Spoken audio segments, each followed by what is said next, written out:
Peganglah tanganku Roh Kudus, setiap hari ku tak dapat jalan sendiri tanpa Roh-Mu. Salam, selamat pagi, selamat berjumpa dalam kasih Tuhan. Dan melanjutkan aktivitas kita hari ini, mari awali dengan membaca merenungkan firman Tuhan. Mari berdoa. Bapa, kami bersyukur pagi ini kami bangun dengan selamat, dan kami akan membaca merenungkan firman-Mu, firman kebenaran. Mari Engkau berfirman, kami telah sedia untuk menerima sabda-Mu, supaya hidup kami adalah hidup yang kami jalani karena firman Tuhan. Ampuni dosa kami datang berdoa bersyukur dalam satu nama, Yesus Kristus firman yang hidup. Amin. Saudara-saudara, firman Tuhan yang kita renungkan saya siapkan dari 2 Samuel pasal 12. Ayat 11 sampai ayatnya yang ke-13. Firman Tuhan berbunyi demikian.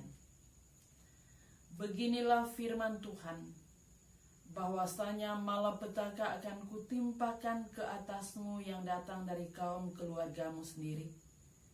Aku akan mengambil istri-istrimu di depan matamu dan memberikannya kepada orang lain. Orang itu akan tidur dengan istri-istrimu di siang hari, sebab engkau telah melakukannya secara tersembunyi. Tetapi aku akan melakukan hal itu di depan seluruh Israel secara terang-terangan. Lalu berkatalah Daud kepada Natan, aku sudah berdosa kepada Tuhan. Dan Natan berkata kepada Daud, Tuhan telah menjauhkan dosamu itu. Amin. Dengan satu tema, memanfaatkan momen. Saudara-saudara, introspeksi diri adalah satu hal yang dibutuhkan oleh manusia. Sekalipun dalam realitas masih banyak yang bandel dengan introspeksi diri.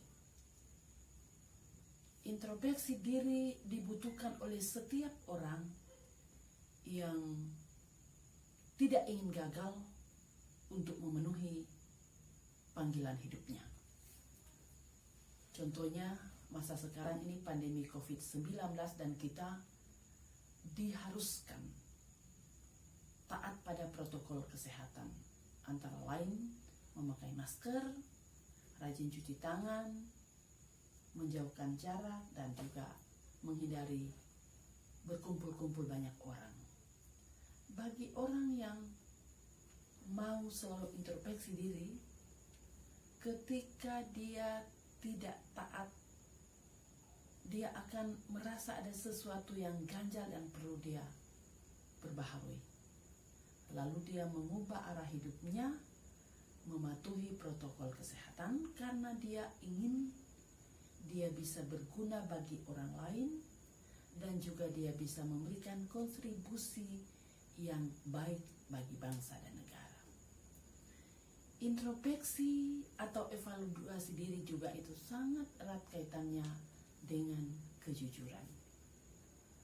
Setiap orang yang jujur mengakui kesalahannya, dia tidak hanya menemukan bahwa dia telah menyimpang dari rel kebenaran, tetapi juga akan membuatnya bangkit dan optimis menata kehidupannya lebih baik ke depan. Nah, saudara-saudara, pagi hari ini kita berjumpa dengan sikap dan tindakan yang begitu gentle dari Daud. Ketika dia sadar bahwa dia telah melakukan kesalahan kepada Tuhan, maka introspeksi diri dengan lantang ia suarakan pada ayat 13. Aku telah bersalah, aku telah berdosa kepada Tuhan. Ketika Daud menyampaikan hal ini dan menegurnya, Daud tidak marah sama sekali. Dia enjoy saja dengan teguran Nathan. Dia juga tidak benci Nathan atau dia tidak beku. Bahkan dia juga tidak mengancam Nathan sebagai nabi yang sangat kejam ketika itu. Tetapi justru dia mengambil sisi positifnya.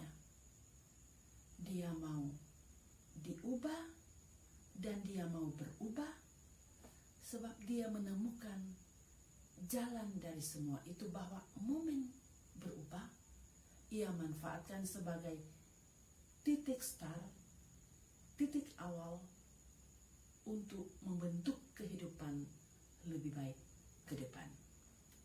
Saudara-saudara, kisah Daud ini memberikan beberapa hal pembelajaran untuk kita semua.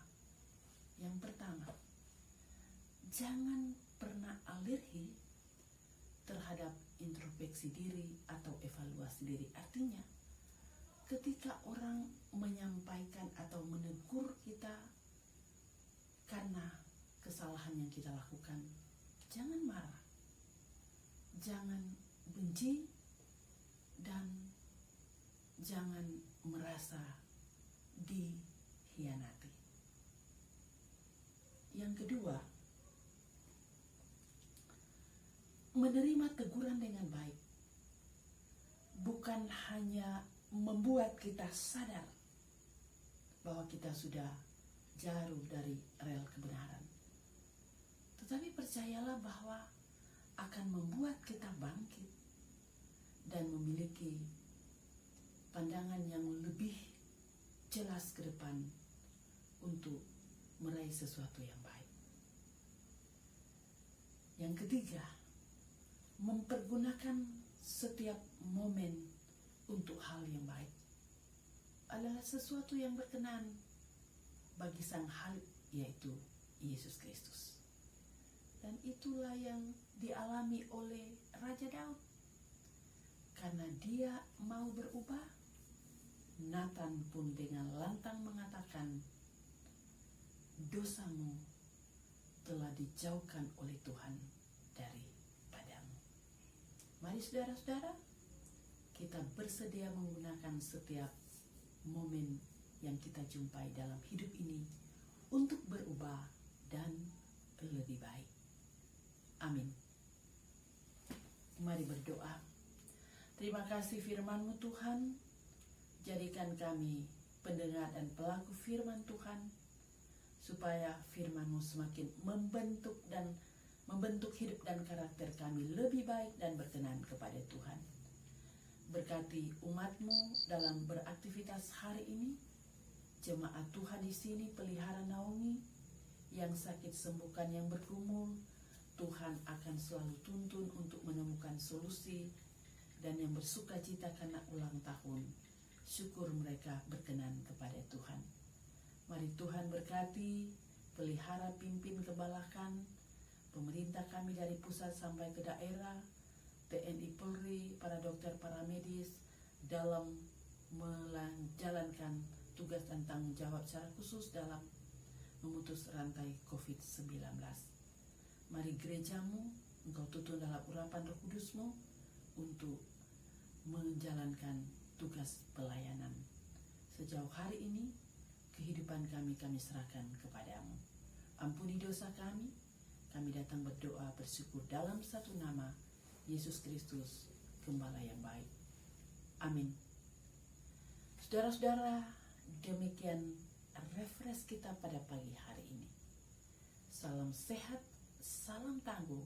Tuhan Yesus memberkati kita semua, dan shalom.